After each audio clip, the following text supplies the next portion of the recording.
Inchai Comic Guy here with another Comics Gate unboxing, and today we're going to be talking about Kamen America. Kamen America is a Japanese anime-styled comic book made by Timothy Lim and Mark Pellegrini. Kamen America has actually been in the queue for review for a couple of months now, but I never got around to actually finishing the book to actually do this review because the book is 130 pages long. This is a huge book. Although I must admit, that's my own fault because I got Volume 1 and Volume 2 in one sitting. But it's not just the length of the book that made it such an arduous task to get this review out. The writing of Mark Pellegrini is so dense on every single page of this particular comic book that it was like 5 pages of a normal comic book squeezed into every one page of Mark Pellegrini's writing. This thing is dense. It's as dense as a gold brick, and frankly, in my opinion, just as valuable. So let's go ahead and let's talk about Kamen America.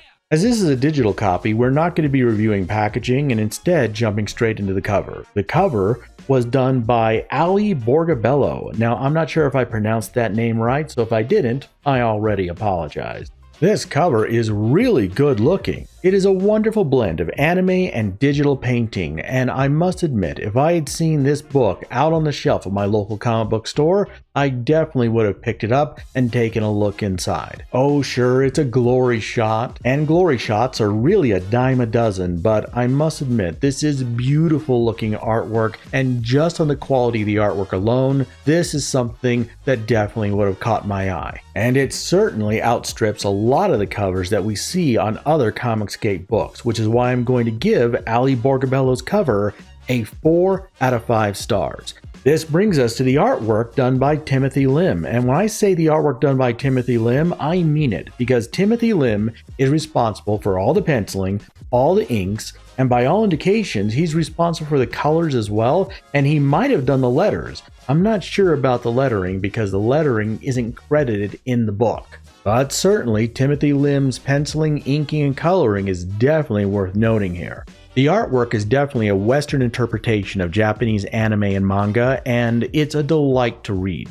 The artwork is consistent throughout the entire book, the poses, the anatomy, even though cartoony and exaggerated in some spaces, is genuinely top-notch throughout the entire book. I loved reading this comic. Every single page was absolutely beautiful, and Timothy Lim's artwork was top-notch throughout. Not only was his penciling and inking top-notch, but his coloring was fantastic as well. He colored it just like a Japanese anime. And I have to admit, I have always preferred the coloring that you get in Japanese anime over what you would get from Disney or some other animation studio. I find that American animation, Western animation, tries so hard to try to give everything kind of a curved feel to it, or they don't even try at all, and you end up getting these flat colors that aren't very interesting. This has unfortunately also impacted the way comic books are colored. So many comic books I read nowadays try to give an animation feel to the coloring, which means they're constantly using gradients in order to try to give this three-dimensional feel, which, if you have a really good colorist, looks good. Unfortunately, not every colorist has the chops to actually pull that off, and the consequence is that we end up getting books that actually look muddy rather than looking detailed. You definitely can't say that about anime, and you certainly cannot say that about Timothy Lim's coloring. His coloring is crisp and clean on every single panel, on every single page. Oh sure, you're never going to mistake this for having been done in Asia. As an aficionado of manga and anime, I can tell you that in most manga that I read, you don't get a whole lot of detail as far as the backgrounds are concerned. By and large, manga is really event and character oriented. Consequently, manga artists feel free to skimp on the backgrounds whenever possible. Instead, they focus on action lines, they give you simple backgrounds that suggest where you are. But unless it's germane to the story or the events taking place in the story, most manga artists are not going to go hog wild with the backgrounds unless it's actually a crucial part of the story or narrative that's unfolding. And this is one of the great things about Timothy Lim's artwork is he's not afraid to actually dive into those backgrounds. And while he may still use the action lines that you would see in most manga, he also provides great backgrounds with great coloring that helps set the mood and environment even more. Remember, most manga is black and white, so they really don't have to worry about that. Timothy Lim's book is in full frontal color, and it sings on every single page. But of course, I know that you're here for a score, so let's break it down. How is Timothy Lim's artwork? Definitely 4 out of 5 stars. This is top-notch illustration. Like I said, you're never going to be tricked into thinking this is from an Eastern artist, but this is a wonderful Western interpretation of manga and anime, and I loved every single page of it. And in addition to getting 4 out of 5 for the illustration, the coloring also gets 4 out of 5 stars. The coloring is beautiful on every page, it is crisp, it is clean, and it helps convey the mood and story of the adventure taking place. I loved it. The lettering, on the other hand, is a whole different beast. Like I said, I don't know if Timothy Lim did lettering or Mark Pellegrini did the lettering, but what I can tell you is that the lettering looks superb on every single page. This is professional grade lettering across the board, and there are several pages throughout Volume 1 and Volume 2 of Kamen America that actually go above being a 3 and make it all the way up to a 4. But that really is the rub, isn't it? Not every page is worthy of a 4. Then again, not every page of Spawn is worthy of a 5 either. Under other circumstances, I think I probably would have given the lettering in this comic book a 3.5. However, as noted at the beginning of our review, the density of the story being told, how much language is on every single page, is actually going to push this book all the way up to 4 out of 5 stars as far as the lettering is concerned. As Kamen America is a wonderful example of both quantity and quality bringing out the high score. And finally, this brings us to the writing in Kamen America, done by Mark Pellegrini. And if we're going to be talking about the writing, we better start talking about the story too. However, I'm going to do my best to try to avoid a lot of spoilers here, because this is a book that I think is definitely worth your financial investment. Kamen America is, at its heart, a magical girl story. In this case, instead of just having wistful magic in order to go ahead and transform into Sailor Moon, our characters instead are struck by apparently debris from an orbiting satellite or something to that effect that ends up giving Carly, our main character, as well as several other characters, superpowers. Now, while I can go ahead and tell you that Carly has electric abilities and that she can go ahead and fly and shoot lightning bolts, that doesn't tell you who Carly is. Carly is an absolutely delightful character. She's young, she's vivacious, she's a dancer, she's a singer, she's a performer. But more importantly, Carly is a self-taught fashion designer. We actually start with Carly at a very early age at the beginning of the comic book, when she's dealing with the fact that her teachers and other adults are telling her who and what she should be, and who and what they think she should be is a boy. Oh, not literally, but one of her teachers is adamant that she needs to break the glass ceiling, that she needs to be representative of the new womanhood in America. And if that means that Carly has to give up everything she loves in order to go ahead and please other people, that's exactly what her teachers want her to do. And this really speaks to a theme that runs throughout this entire comic book, Volume 1 and Volume 2, and that is people dealing with authority figures, trying to tell them who they are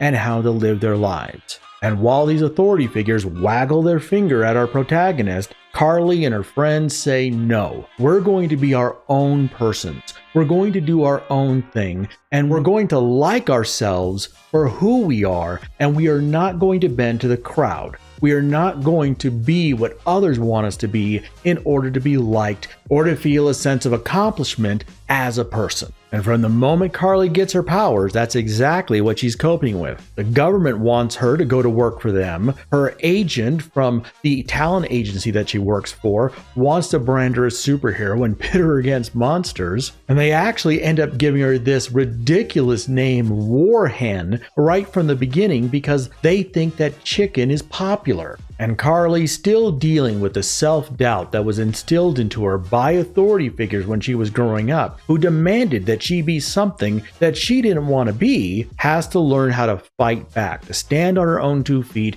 and to actually adopt the philosophy that she got from her father. And that is to be her own person, to do what she wants to do, not what other people tell her she should do. And as Carly adopts that philosophy more and more, the more compelling a character she becomes on every single page. Of course, Carly's not in this all by herself. She also has her male friend from high school by the name of Siggy, who you get the indication that she kind of wishes they had a romantic relationship. But I'm not going to go into any of the details about that because, once again, I'm not going to spoil it. You need to go ahead and read the book if you want to see where this story's going.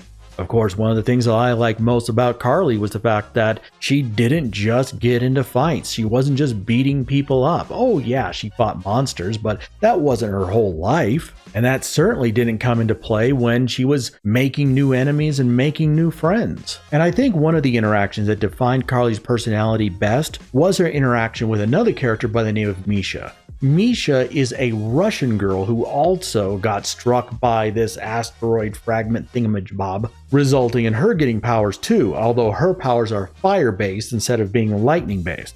And I have to admit, I really don't want to go into a whole lot of details when it comes to Misha and some of the other characters that are introduced later on in Volume 2, for the simple fact that how Carly interacts with them and how she turns enemies into friends and allies and how she deals with those forces opposing her really do define who this character is. So I really don't want to go any further as far as talking about the story and giving anything that might be spoilers, because I'm definitely skirting the edge of spoiler territory here. And of course, let's face it, you came here for a score. And in my opinion, the score for Mark Pellegrini's writing should be 4 out of 5 stars. Again, the density of storytelling on every single page. There are 5 pages worth of story on 1 page of Kamen America. It is so dense. There is so much going on. There is so much dialogue. I don't think I've actually seen this much actual tangible literature on the page of a comic book since the 1980s when Jim Shooter was running things at Marvel. And I can guarantee you that is a high compliment. And of course, adding up all of our scores, that gives Kamen America a 4 out of 5 stars. This is a wonderful comic book. And if you're into manga and anime, you are going to love Kamen America by Timothy Lim and Mark Pellegrini. Not only does it have that wonderful anime manga feel as far as the artwork and the story and the type of adventure that you're having, but it perfectly blends that Japanese anime style with some good old-fashioned American superhero antics. And you just can't help but fall in love with the characters, the setting, and the world that Timothy Lim and Mark Pellegrini have created for you in Kamen America. And what's really great is they have more projects. They actually have this comic book called The Black Ops. Yes, hops with an H. And in Black Ops, you basically have little animals, like superpowered animals, working as Black Ops agents for the United States federal government. It is fantastic, and you get a hint of a crossover between Black Ops and Kamen America. And by all indications, you can actually go out and you can find these works by Timothy Lim and Mark Pellegrini available right now. So definitely, this is a book worth getting, even if you only decide to get a digital copy. And these are 2 of the best creators that you're going to find in the independent comic book scene today. Which is why I'm recommending that any comic book fan check out the work by Mark Pellegrini and Timothy Lim and add them to your collections. Go over to Indiegogo, back their campaign. Heck, I would even recommend backing their campaigns, even if it might be on Kickstarter.